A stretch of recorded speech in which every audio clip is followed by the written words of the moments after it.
कपिल सिब्बल हो या फिर अभिषेक मनु सिंघवी, इनके जो राजनीतिक सितारे हैं वो दोस्तों इन दिनों गर्दिश में चल रहे हैं। एक के बाद एक सुप्रीम कोर्ट की तरफ से ऐसे फैसले निकल करके सामने आ रहे हैं जिसकी वजह से अभिषेक मनु सिंघवी से लेकर के कपिल सिब्बल जैसे भारी भरकम वकीलों के तोते उड़े हुए हैं। दरअसल अब एक और बहुत बड़ा झटका लगा है कपिल सिब्बल को, और वो केस लड़ रहे हैं जस्टिस यशवंत वर्मा को लेकर के। जो उनका कैश कांड है उसे लेकर अब सुप्रीम कोर्ट की तरफ से बहुत बड़ा आदेश जारी किया गया है, जिसकी वजह से अब राजनीतिक गलियारों में न सिर्फ खलबली है बल्कि कपिल सिब्बल के माथे पर भी अब शिकन दिखाई देने लगी है, क्योंकि यशवंत वर्मा के खिलाफ में अब राष्ट्रपति और प्रधानमंत्री को रिपोर्ट भेजे जाने के बाद में महाभियोग की जो प्रक्रिया है वो शुरू होनी है, उनके खिलाफ में कार्रवाई होनी है। लेकिन कपिल सिब्बल जो मोटी फीस लेकर के डिफेंसिव मोड में दिखाई दे रहे थे यशवंत वर्मा को बचाने के लिए, उनके अब सारे मंसूबों पर पानी फिरता हुआ दिखाई दे रहा है।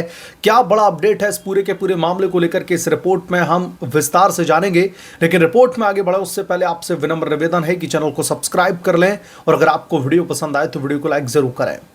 यशवंत वर्मा के घर पर जो कैश मिला था, अब वो केस ना सिर्फ यशवंत वर्मा के लिए गले की फांस बनता जा रहा है बल्कि अब कपिल सिब्बल के लिए भी नासूर साबित होता हुआ दिखाई दे रहा है। दरअसल सुप्रीम कोर्ट से जस्टिस यशवंत वर्मा और कपिल सिब्बल को बहुत बड़ा झटका लगा है। मैं बार बार इसलिए कपिल सिब्बल को यहां पर इंक्लूड कर रहा हूं क्योंकि कपिल सिब्बल उनका केस लड़ रहे हैं। अक्सर जब भी सुप्रीम कोर्ट से कोई खबर आती है, कोई फैसला आता है, तो वो झटका वकील के मुवक्किल को होता है। लेकिन यहां पर ऐसा लगता है कि कपिल सिब्बल का इस पूरे के पूरे केस से कोई जातीय मामला है, कुछ पर्सनल सा लगता है। इसलिए कपिल सिब्बल अपनी पूरी ताकत झोंक रहे हैं, जितनी भी उनकी वकालत की नॉलेज है वो पूरी की पूरी झोंकने में लगे हुए हैं। लेकिन उनके वकालत के सारे दांव पेच फेल होते हुए दिखाई दे रहे हैं। दरअसल अब खबर यह है कि जस्टिस यशवंत वर्मा को लेकर के कपिल सिब्बल ने एक अपील दाखिल की थी, एक याचिका दाखिल की थी सुप्रीम कोर्ट में, और उस याचिका को सुप्रीम कोर्ट ने सिरे से खारिज कर दिया है। क्या याचिका दाखिल की गई थी, आपको जरा मैं याद दिलाना चाहता हूं कि एक इन हाउस टीम का गठन किया गया था सुप्रीम कोर्ट की तरफ से। उस इन हाउस टीम को ये इंस्ट्रक्शंस दिए गए थे कि आप यशवंत वर्मा के केस में आप इन्वेस्टिगेशन कीजिए और आंतरिक रिपोर्ट लेकर के आइए, जिसके आधार पर हम ये तय करें कि यशवंत वर्मा के खिलाफ में जो आरोप लग रहे हैं कैश कांड को लेकर के, जो नोटों के अधजले बंडल उनके आवास पर बरामद हुए थे, दिल्ली स्थित आवास पर, इसे लेकर के जब इन हाउस टीम बनाई जाती है उसके बाद में ये इन हाउस टीम इन्वेस्टिगेशन करती है, तमाम जांच पड़ताल करती है, और फिर आंतरिक जो रिपोर्ट आती है वो इस देश को हिला देने वाली आती है। फिर उसके बाद में सुप्रीम कोर्ट के जो पूर्व सीजेआई थे संजीव खन्ना, उनकी तरफ से प्रधानमंत्री नरेंद्र मोदी और राष्ट्रपति द्रौपदी मुर्मू को भेज दिया जाता है। इस बात से सबसे ज्यादा तकलीफ अगर किसी को होती है तो वो होती है कपिल सिब्बल और यशवंत वर्मा को।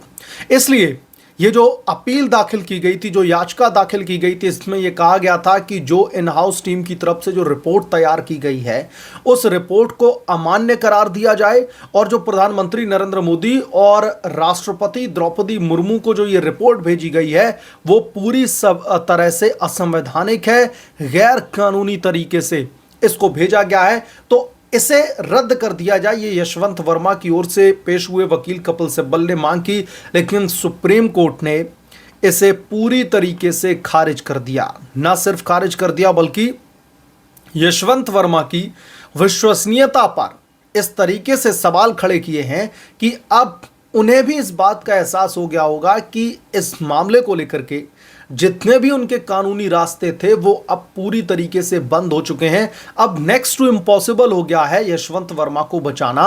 ये अब दरअसल कपिल सिब्बल भी समझ चुके होंगे। अब मैं एग्जैक्टली एक एक करके आपको पॉइंट कोट करके बताता हूं कि सुप्रीम कोर्ट में हुआ क्या यशवंत वर्मा के मामले को लेकर के।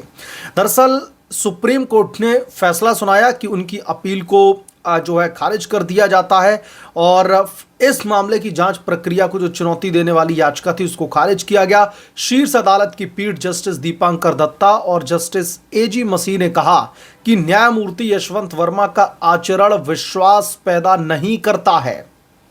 समझिए सुप्रीम कोर्ट कितनी बड़ी टिप्पणी कर रहा है कि जो जस्टिस यशवंत वर्मा है, जो उनका बिहेवियर है, जो उनका आचरण है, अभी तक जितने भी फैक्ट्स निकल के आए हैं, सबूत निकल के आए हैं, उस आधार पर यह कहा जा सकता है इनकी जो आचरण है उनका, वो दरअसल विश्वास पैदा नहीं करता है। इसलिए उनकी याचिका पर भी विचार करने का कोई भी तुक नहीं बनता है। इस अहम फैसले में सुप्रीम कोर्ट ने यह भी माना कि तत्कालीन मुख्य न्यायाधीश संजीव खन्ना ने इस मामले में राष्ट्रपति द्रौपदी मुर्मू और प्रधानमंत्री नरेंद्र मोदी को जो पत्र भेजा है वो किसी भी तरीके से असंवैधानिक नहीं था। तो जिन मांगों को लेकर के कपिल सिब्बल यशवंत वर्मा की याचिका को लेकर सुप्रीम कोर्ट में पहुंचे थे, उन्हें सिरे से खारिज कर दिया। मामले में इलाहाबाद हाई कोर्ट के न्यायाधीश जस्टिस यशवंत वर्मा ने आंतरिक जांच पैनल की उस रिपोर्ट को अमान्य ठहराने के लिए सुप्रीम कोर्ट का रुख किया था, जिसमें उन्हें नकदी बरामदगी मामले में दोषी पाया गया था।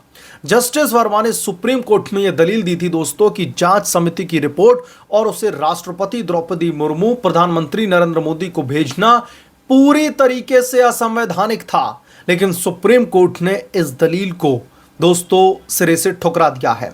अब जरा मैं आपको बताता हूं कि जो यशवंत वर्मा है, उन्होंने आखिरकार सुप्रीम कोर्ट का रुख ही क्यों किया, जरा अब ये भी समझ लीजिए।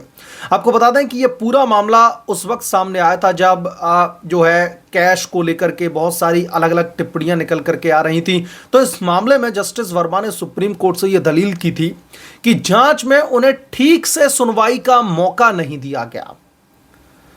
अब आप लोग समझिए, आपको यह सुनकर के हैरानी होगी कि एक जज खुद ये कह रहा है कि उन्हें ठीक से सुनवाई का मौका नहीं मिला।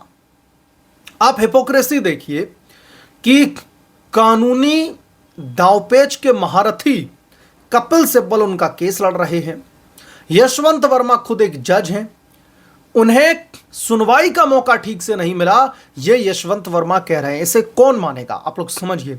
उन्होंने यह भी कहा कि साबित करने की जिम्मेदारी समिति पर होनी चाहिए थी, उनसे सफाई मांगना गलत था। उनका दावा था कि निष्कर्ष पहले से तय थे और जल्दबाजी में जांच की गई। इस पर सुनवाई के दौरान कोर्ट ने पता है दोस्तों क्या कहा कि उनके मौलिक अधिकारों का कोई भी उल्लंघन नहीं किया गया है। क्योंकि यशवंत वर्मा दोस्तों पता क्या कह रहे हैं कि जो जांच समिति बनाई गई थी, वो जांच समिति का जो निष्कर्ष था, जो इस मामले की जो रिपोर्ट थी, वो पहले से तय थी। इनका यह कहना है कि साजिशन यशवंत वर्मा को फंसाने के लिए पहले से ही चीजें जल्दबाजी में की गई और उनके मौलिक अधिकारों का उल्लंघन किया गया है, हनन किया गया है। तो सुप्रीम कोर्ट ने इस पर भी दो टूक जवाब दे दिया है कि आपके किसी भी मौलिक अधिकार का उल्लंघन नहीं किया गया है। कोर्ट ने यह भी कहा कि अगर महाभियोग की प्रक्रिया संसद में शुरू होती है तो वो वहां पर अपनी बात रख सकते हैं। इसके साथ ही कोर्ट ने यह भी कहा कि चीफ जस्टिस ऑफ इंडिया सिर्फ डाकघर नहीं है, बल्कि उनके पास अनुशासन और नैतिकता रखने की भी जिम्मेदारी होती है। कोर्ट ने सख्त जवाब दिया है यशवंत वर्मा को। इस मामले में कोर्ट ने कहा कि इन हाउस जांच की प्रक्रिया पूरी तरह नियमों के मुताबिक हुई है, क्योंकि एक लिबरल लॉबी है इस देश में, वो लगातार यशवंत वर्मा को डिफेंड करके बहुत सारे ऐसे जो है भ्रामक तथ्य फैला रहे हैं कि जांच की जो प्रक्रिया है उसमें कानून का उल्लंघन किया गया। बहुत सारे ऐसे दावे किए जा रहे हैं। समिति की रिपोर्ट को राष्ट्रपति और प्रधानमंत्री को भेजना संविधान के खिलाफ नहीं। पीठ ने यह भी कहा कि मुख्य न्यायाधीश सिर्फ नाम का पद नहीं होता है, उनके पास में देश और न्यायपालिका के लिए जिम्मेदारियां होती हैं। वो केवल पोस्ट ऑफिस का काम नहीं करते हैं। यहां पर सुप्रीम कोर्ट हमारे सीजेआई, जो तत्कालीन सीजेआई थी संजीव खन्ना, उनको रेफर कर रही थी। अब कपिल सिब्बल और जस्टिस यशवंत वर्मा, इनके खिलाफ में दोस्तों जो कानूनी रास्ते थे वो पूरी तरीके से सारे बंद हो चुके हैं। अब इन्हें समझ में नहीं आ रहा क्या किया जाए। पिछली सुनवाई पर भी कपिल सिब्बल को सुप्रीम कोर्ट ने बुरी तरीके से लताड़ा था। उस समय भी कपिल सिब्बल को लेकर के बहुत सारी टीका टिप्पणी सुप्रीम कोर्ट की तरफ से की गई थी। और इस बार तो यशवंत वर्मा की, पहले जब याचिका पर सुनवाई चल रही थी तो इसमें संशोधन की बात कही जा रही थी कि आपकी लड़ाई सुप्रीम कोर्ट से है या फिर प्रधानमंत्री और राष्ट्रपति से है। तो ऐसे में कपिल सिब्बल ने यह गलती स्वीकार की थी और फिर कपिल सिब्बल ने कहा था कि ठीक है जज साहब, हम इसमें चेंजेस लेकर के आएंगे और उसके बाद में जो इस पर आप सुनवाई कीजिए। फिर से चेंजेस के साथ में ये अपील दाखिल की गई, जिसे सुप्रीम कोर्ट ने सिरे से खारिज कर दिया। और इस मामले की जो सुनवाई दोस्तों चल रही थी वो दीपांकर दत्ता और जस्टिस मसीह की बेंच कर रही थी, और उनकी इस याचिका को सिरे से खारिज कर दिया गया है। बहरहाल जो जस्टिस यशवंत वर्मा के खिलाफ में महाभियोग की जो प्रक्रिया शुरू होने वाली है, उनके खिलाफ में जो महाभियोग लगने वाला है, इस बारे में आप क्या सोचते हैं? और कपिल सिब्बल की एक के बाद एक उन्हें जो झटके लग रहे हैं, जो सेटबैक मिल रहा है इस देश की सर्वोच्च अदालत से, उसके बारे में भी आप क्या सोचते हैं? मैं आपसे गुजारिश करता हूं कि प्लीज चैनल को सब्सक्राइब कर लें और साइड बने बेल आइकन को जरूर प्रेस कर लें, ताकि जब भी मैं कोई नई रिपोर्ट लेकर के आऊं, कोई नई वीडियो रिलीज करूं, तो इस बात की जानकारी नोटिफिकेशन के जरिए सबसे पहले आपको मिल जाए। इस वीडियो में इतना ही, जल्द मिलूंगा किसी दूसरी बड़ी रिपोर्ट के साथ में। तब तक के लिए धन्यवाद।